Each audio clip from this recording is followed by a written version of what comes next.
Well, good afternoon and welcome to another Monarchs Hot Stove Update. I'm going to do two things.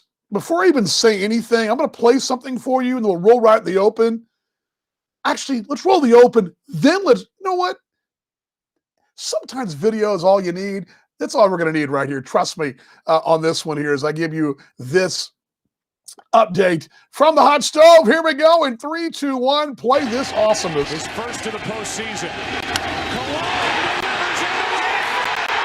And the score is Dyson. And Kansas City is on top 3-2.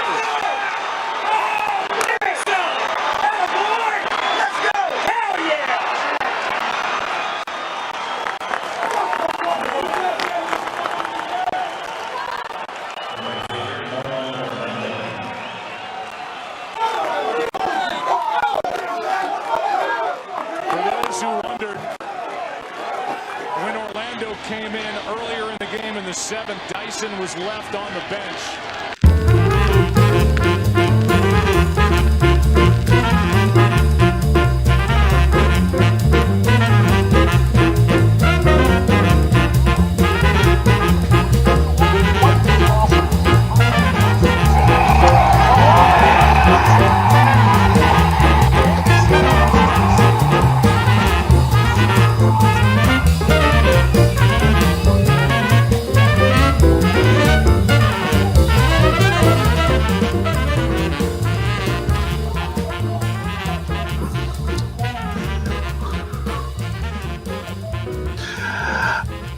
Loving the jam. Loving that jam. Hello, everybody, and welcome to another Hot Stove Update. Dan Vaughn with the voice of your Kansas City Monarchs. Bring that down for you. You already saw the video a moment ago, and again, sometimes it's easier just to play the video because it made perfect sense. If you're a Royals fan, if you're a baseball fan, you probably know this name. If you're a Royals fan, you're really excited about this name. And you see Christian Colon that was a clutch RBI in the 12th inning in 2015 during the World Series. I remember watching that like I do every year in the postseason, watching all the postseason games and going, boy, that was pretty clutch because he hadn't hit in, 4 weeks, something like that, since the last time he'd had a swing in a game. And Fulmer. So I bring this down just a tad for you, maybe a little bit hot in the mic there. Bring that down just for you. But hey, Morgan, good to see you. Jim, good to see you as well. Everybody, good to see y'all. You probably have seen this. If you haven't, well, we'll go ahead and give it to you right now.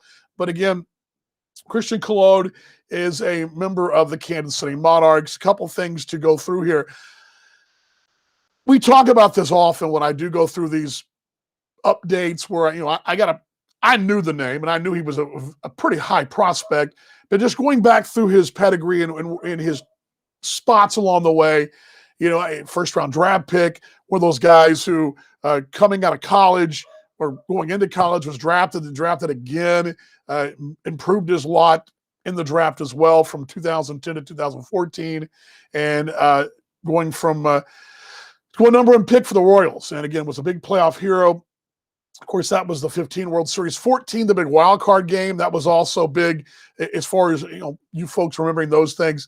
There's going to be one more thing, too, to give you that I've got to give you as well here. I hadn't downloaded this, but I'll go ahead and download this, too. By the way, big tip of the cap to Morgan today. Again, one more time, when we're like this, we're a newsroom, but we don't always, some newsrooms, 24/7. Our news kind of fluctuates. I mean, we got some days we got a lot of stuff going on. Today's one of them. We got some days we go 4, 5, 6, sometimes 8, 9, 10 days with nothing. And then suddenly, boom, we get something like this. Morgan jumps right in and phenomenal stuff. I'm going to get your questions in a moment. We are having some programming tomorrow, so I want to give that to you as well. But let's dissect this, then I'll get your questions, Nick. I see out there. I will get to those in just a moment. So let me bring this down and this down, and I want to bring in this little graphic as well. I love to kind of, do you like to watch me produce on the fly here? But Christian Colon, a young man born in Puerto Rico, But majority of his formative years, at least playing ball wise, spent in North America. Well, spent on the continent. Went high school 3 or 4 different places, bounced around a bit, but really applied his trade initially and just pulling up things, looking at his numbers over the years. I came out of the college route. Now, I didn't know this either, but Christian Colon came out of the college route, went to Cal State University, Cal State Fullerton. Yes, those Fullerton Titans. You may know them a little bit. That's the Kevin Costner club. That's the one that Kevin Costner was huge, always a big fan of. When they're original, but they're really the guy who kind of founded that program back in the day. And Costner and him, Garardo, I think was his name, Argy Garardo, were real close friends. And Fullerton was kind of the place that was the place that Costner really supported. Fullerton been a baseball powerhouse for years. Them in Long Beach State out there, along with, of course, the Pac-10 clubs out there, but a couple of really good baseball programs. There was a time I recall where Fullerton was in the College World Series every freaking year, it seemed like, from the West Coast. And as a matter of fact, at one time, little trivia, there were only 2 college teams that wore white spikes, Clemson and Fullerton. Back in the day, I don't know, Wichita State did as well, and Texas did at various times. But I remember one College World Series, you had Clemson and Fullerton both wearing white shoes, which was kind of an Oakland Athletic thing. So some random trivia there about Fullerton. But young man who's going to turn 32 during the season. He's 31 now, birthday on the 14th. Began his career back in 2010. I think I told you 2014, a 2010 draft. He was actually drafted in the 10th round in 07. And then I think I told you 14. And what I meant to tell you was first round, 4th overall in 2010. He was the 4th overall pick in 2010.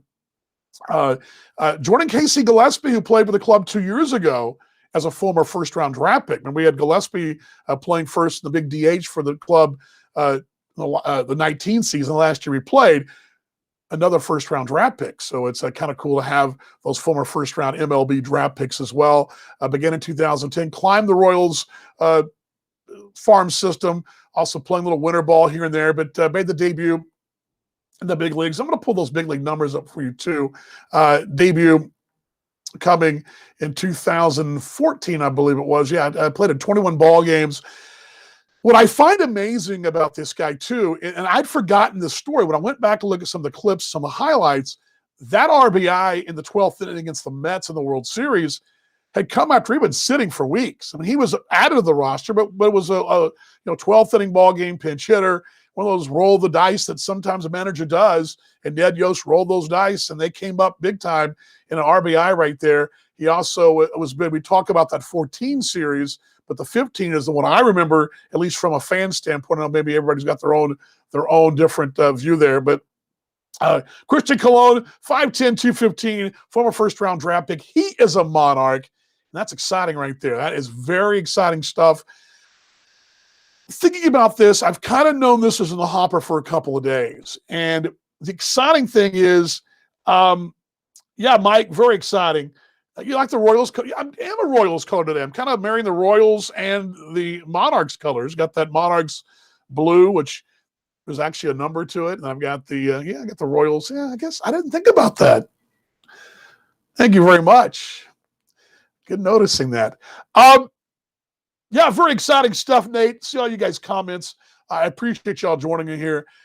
Most recently, last year, Colon did play for the Reds in the big leagues, and he was back and forth between the big leagues. He was optioned back down to their alternate site. Remember last year, the ballpark there in KCK was used as the alternate site for the big club, for the Royals. The Reds had an alternate site as well. I believe theirs was right across the river over in Covington, Kentucky, but don't quote me on that. I believe that's where they were.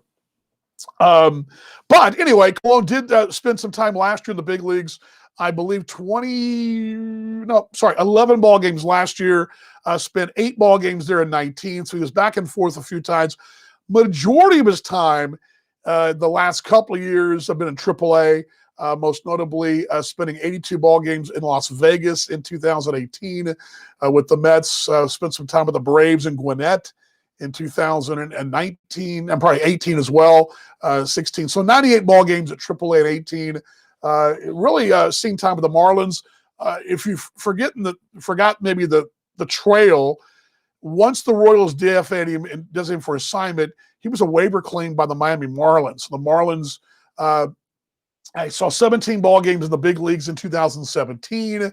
After that 16 season when he played 54 ball games for the big club in Kansas City, Marlins 17 ball games there, and then saw that time with the Reds. So Marlins and Reds as well, and a bunch of AAA time. AAA time over 8 seasons, 575 ball games in AAA. Now, I know that's probably not as a big league player, that's not a number you really want to be, putting out there, but that's in the American Association grand scheme of things, that's a big deal. I don't recall many players that we've had over the years in the league that have got, 575 plus AAA ball games. And you throw a guy that's also got 161 ball games in the big leagues, you've got a total of six. What does that tell me? Over 700 ball games in the 2 highest levels of baseball. AAA, well, in the big leagues. I mean, it's pretty good stuff. Career numbers as well. In the big leagues, homer 28 RBIs in 161 ball games. Career numbers, 1,120 ball games, 61 home runs, 450 driven in over the course of that time, 140 stolen bases. I was pulling those numbers up too. I want to see, let me pull those big league numbers up with the Royals in 2014, 15. Yeah, he stole 16 bases between the 2 stops in 14. Just looking down, consistently, this is a guy that's been a base stealing threat when he's on, good on base percentage, good on getting to second with that on base percentage, able to turn that first bag into second with a stolen base. Again, those career numbers showing you that 140 career, as I read off the stat sheet there. Yes, maybe we have to wait. Let's see here. Yes, good game left in him. There's 2 things here. A, the fact that he is a local hero, that's a big thing. The fact that, folks that follow the Royals, the big club over across the way, they know this guy. If you're a KC baseball fan, you know this name. You know the lore, the history in the 14-15 season. That's great to tie a guy back in. Plus, a guy that's got skins on the wall that can still play. And we talk about this often with Joe Caffpietra, that it's getting those guys that are hungry. Not every guy fits the mold for Joe. And Joe's talked about this in our last Monarchs Live. He talked a little bit about this, and he's talked about this over the years with us in the broadcast. Getting these guys that want to chase those dreams, and not every guy's in the same place. There's some guys who are, on their way down, or maybe want to give it one more college try. But Joe seems to find the guys that got a little something left on the tires, something in the tank, something still to prove it. He likes that attitude. He wants that little extra chip on the shoulder, extra pop in your steps, not just enough to just ride it out. And I think of the guys he's brought in over the years, those veteran guys, they still had something out there, and they're still trying to apply their trade. And Joe loves these kind of guys, and these are the kind of guys that can glue a clubhouse together too. A couple of things too to pass along to you on this, coming from the quotes that we got for you. If I can pull those up for you quickly here, and we'll get back to your questions and comments and talk about a little scheduling coming up tomorrow. So I got something for you tomorrow too. I'm going to unwrap a little something for you. Let's go with Christian's quote as well. Here's what he had to say in this big signing. Hey, Mike, good to see you as well. Give me just a moment here. It's loading in there, but glad you guys are along here on this Hot Stove Update. Dan Vaughn with you. Monarchs Live Hot Stove Update. As Christian Colon is. I don't know why it's taking so long to load. Come on, baby. Load. Why it's taking so long. I'll just read it to you. How about that? I'll read it to you. Let me just try it one more time here. And we'll give it one more shot and load it in there. Sometimes you got to do this on live, don't we? Not like I can go back to the action, right? You'll go, here's the pitch, then kind of go to the action and let it load. There we go. Here we go. Okay, let's bring this down.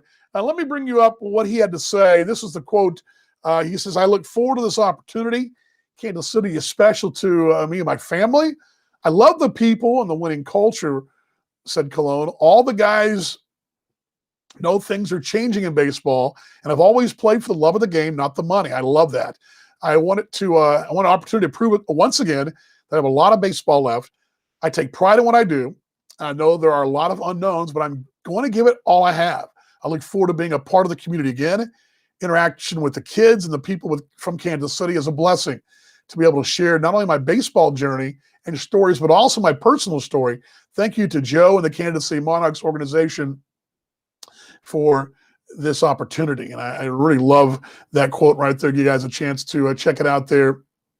But awesome to see that right there. And again, pedigree. Joe Capietra's pedigree. And Joe told us this last week when we had the Monarchs live show. He's going about his business like he always had. Certain types of players fit the mold. That quote right there almost sounds like that was Joe reading it. But Christian Cologne telling you exactly, he's got something left. He's excited about the opportunity. When I see guys being bigger than themselves, talking about blessings and things of that nature. I love that. And I think especially in these times, seeing a story like that, a guy taking another chance to really further his career and doing it as a Monarch. Pretty good feel-good stuff right there. So very excited about that. Joe added as well. Joe had a little something to say about this too. As you imagine he did. Joe Capietra chiming in. I'll get that for you too. Joe, quote was, the intention of the quote is here. And I'm going to give that to you right now. Bring it up there. Let me get this on the screen for you. Monarchs manager Joe Capietra described Cologne as the teammate everyone on the team sees as a winner. His coaches and teammates have always had a tremendous amount of respect for him as a person and a player. He's very unselfish, cares about people, makes everyone around him better. And the quote, this guy's been a good player for a long time. He's been on championship teams, including the Royals, said Capietra. So there you go. A lot of folks, what's kind of funny about this, and this is why I know you folks are watching, and what I love about the whole spirit of the baseball fan in Kansas City, arguably, I can make an argument that Kansas City is one of the best baseball towns in the world. In the world.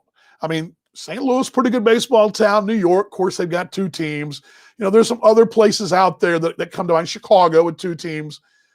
But KC's up there. Fans are knowledgeable, and they know, and they have a very, very long memory of the greatness of the boys in the royal blue. And I love the fact, and Debbie, I see your comment. I see a lot of social media comments out there throwing out another name. So sign Orlando, sign so-and-so. I get it. And I love the passion of the fan in Kansas City and the baseball knowledge and just the whole, hey, let's get the band back together again. And I love that. And I'm looking forward to that whole carrying over, because over the years, the minor league team in Kansas City has also had some very passionate fans as well. I love the marriage of the two. I think this Monarchs marriage is going to be great, getting that whole passionate thing as we continue to keep that Kansas City passion for the great game of baseball rolling for us in 2021. Let me go through your quick comments here too. Any plans to get back on the radio? Yes, Andy, I don't know the exact plan. We're working on that, but it's a very good question. We are working on the broadcast. We have been on, obviously. We're going to always have an audio stream regardless, but we're working on those plans in earnest. But we'll have an announcement very, very soon. We're kind of piggybacking the announcements, if you will, but we got one coming tomorrow, but we will get to that. But yes, we're going to have the American Association video stream will also be going for all our home games. I have a call tomorrow to update on that as far as the league plan. The league does have all the home games on a video stream. We have a home and away audio stream, and then we're looking to perhaps do some brick and mortar radio as well. But yes, we're on the air no matter what, and we'll definitely have those updates for you coming. But yeah, looking forward to telling the story and painting the picture for you this summer, Andy, and hope you'll join us on the broadcast. Yeah, we're working on it. We're working on some things, and we'll see how that works out. Yes, and yes, more news to come. That tossed out there as well from the ball club. A game or two weekly at 8:10. We got more to come on that. We're still working on that. There's a lot of, well, first off, we got to get some things out in order first, and we get that done, then we work on that. But that is possible, and it's something we've talked about going back even in the off season of last year. We're looking forward to some great things on the air coming to you guys, and we're going to have it covered. Put this way, if you want to follow the Monarchs home and away, you're going to be able to. I guarantee you that. So that's going to be great.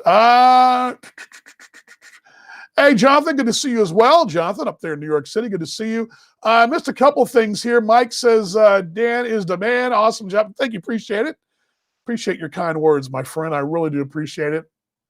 Very blessed to sit here. Very blessed. That's all I can say.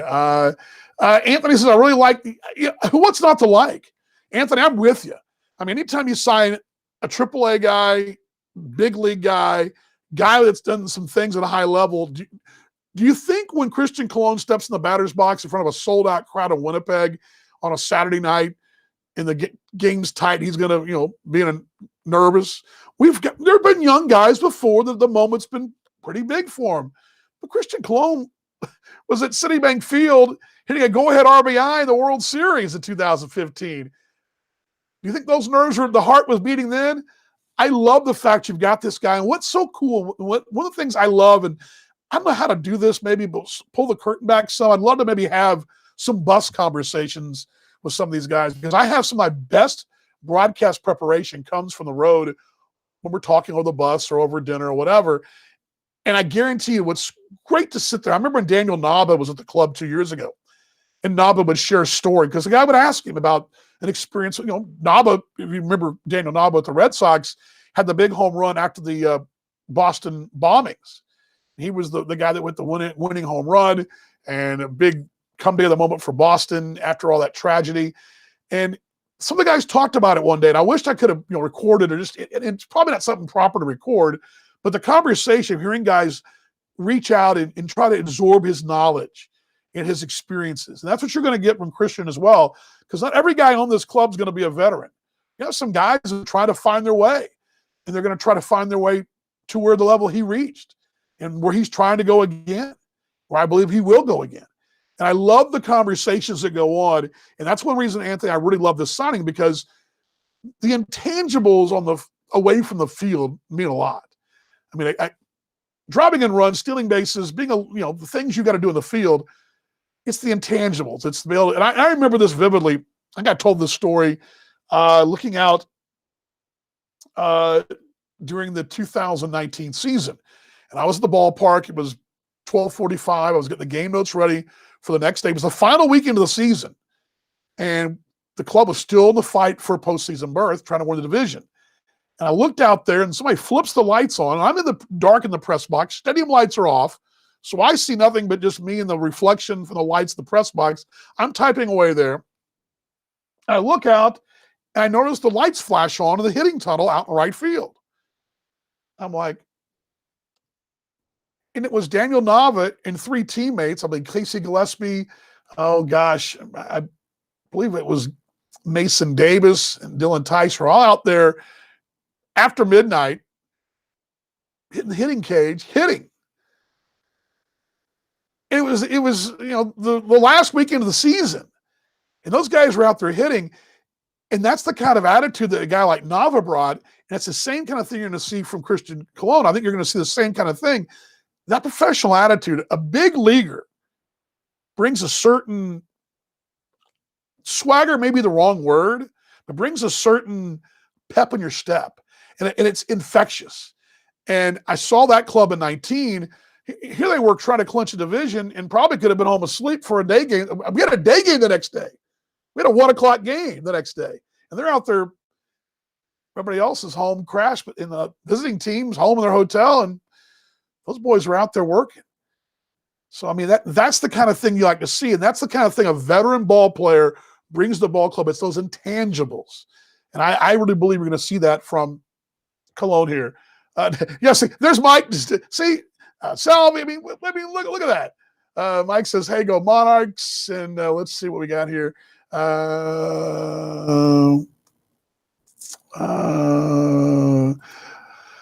We will have Morgan on in an upcoming show, and she'll be able to answer more of these questions about that right there. But tomorrow, me get down to the bottom here. Thank you very much, Morgan. Appreciate you. Good question, Kevin. I didn't even cover that. I probably should. Just looking over his defensive splits, it looks like you're going to see in the big leagues, he played mostly second and third. Actually, yeah, he played mostly second. In the big leagues, he played 77 games at second, 38 at third, 27 at short. So he was able to play some places. Again, a huge thing for Joe Caff-Pietro, having some ability to move around there. What did he do in 2000? Let's see. He was second and first, a little first and 20 for the Reds in winter ball last year. Really played outfield last year in 10 ball games, 13 at second, a couple at first. He literally played everywhere except catcher with Magalhães in Puerto Rico last year. Louisville, mostly third base in 19 for the AAA Bats in the International League for the Reds. Played 105 ball games at third base. So you're looking at probably a corner piece here most recently. So, but it would be my guess, Kevin, but I'll have to ask Joe that in particular. But the versatility will be huge there. And that's big. I mean, we talk about this all the time. The way these rosters are constructed, versatility along with classification, you put those two together, you can really do some things and carry extra pitchers where you sometimes can't. So that's a big thing, especially with no farm system to feed you a guy that goes down on injury or whatever. When a guy gets signed off our roster, he's gone to an affiliated club. We got to go out and find somebody, and Joe has to work that virtual Rolodex and get those guys in as quickly as possible. Let's see here. Yeah, you remember that? You remember that? He was a championship knowledge. Yes. Yeah, you remember that story. As a matter of fact, my wife called me and go, "Where are you?" Because she was in town that week. It was a holiday weekend. And I'm just like, "You're not going to believe this. These guys are out there hitting, and it's just about 1 o'clock in the morning. Weekend, holiday weekend."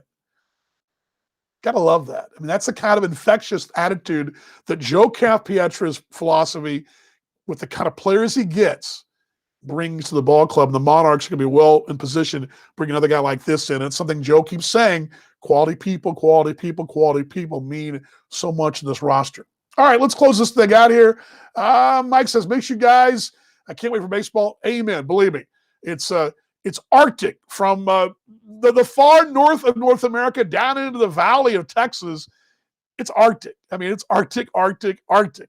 And spring training and May and mid-May can't get here soon enough. Trust me, Mike, and I miss you too. We look forward to having you. Yeah, perfect fit for this league. Perfect fit for this league. And I think we'll go through more of this too in our Monarchs Live next show. We're going to kind of project. I saw a couple projections out there. I believe Steve Schuster in Winnipeg did a projection of what he thought the depth charts might look like. We'll see if we can get Joe kind of give us an idea. We can kind of predict what it might look like batting order-wise and where this thing might look. But I see a very versatile club, much like we saw in 19, much like we saw the championship club at 18 and the 17 club, where this thing had a lot of versatile pieces and able to do some things in a pinch that a lot of clubs just couldn't do and do it successfully. Let's see here. Wrapping things up. Coming to a couple games here and there, and listening to a lot of great games. Coach, let's see. I'm sorry about that. I'm about to read off the right here. Yes, classic organization. Amen. Appreciate that, Mike. Yeah, we, and that's the thing. I think that we have to remember, and that's why I champion Joe Caff-Pietro because I know what kind of person he is. I know what he stands for. I champion those people because it's, X's and O's, batting orders. The players really make the batting lineup by their performance. It's the intangibles. It's the good people around you. It's the support staff. It's the extras. It's those people that are toiling in the darkness that you don't always see, as I mentioned in the batting cage. It's the little things. It's just good people. And I can tell you, I had a conversation with my high school football coach, a couple of weeks ago. I still sub where I went to high school, and he was still there in his last year teaching. And I think about those lessons I learned back in those days, And it was the good things about being a good individual. I think that's where it trickles down in sport. We get so wrapped up in the stats, and they matter. Sure as heck it matters. Hall of Fame numbers matter. I get it. MVP numbers matter. I get it. But I love the fact that Joe Pietra goes about it by quality individual. And I think you're seeing the very same thing from the way this Monarchs entire thing's done. And that's very important. That's key. And you'll run through a wall for people like that. Projected lineup tomorrow. I could probably stab at it tomorrow if you want me to, Jim. I want to really kind of more focus on Christian Cologne more than anything else, but I'm going to take a stab at it. But tomorrow, we will have a show tomorrow. It's going to be a breaking news show, so to speak. I'm going to unveil some more items for you off the hot stove-ish. It'll be during the lunch hour, the exact time of it, and here's the deal, because the weather is so unpredictable, both in Metro KC and down in Dallas-Fort Worth, too.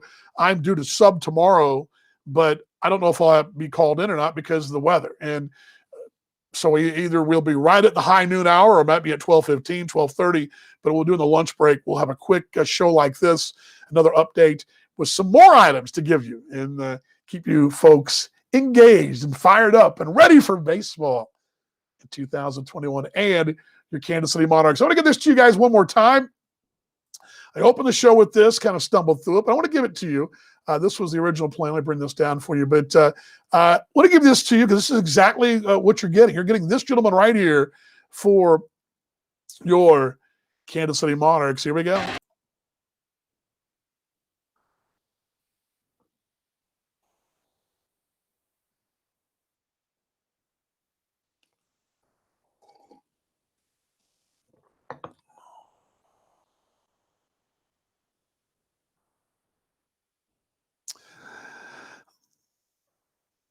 Love it. I love the first base. You can hear the hell yeah from the. I love that the MLB audio.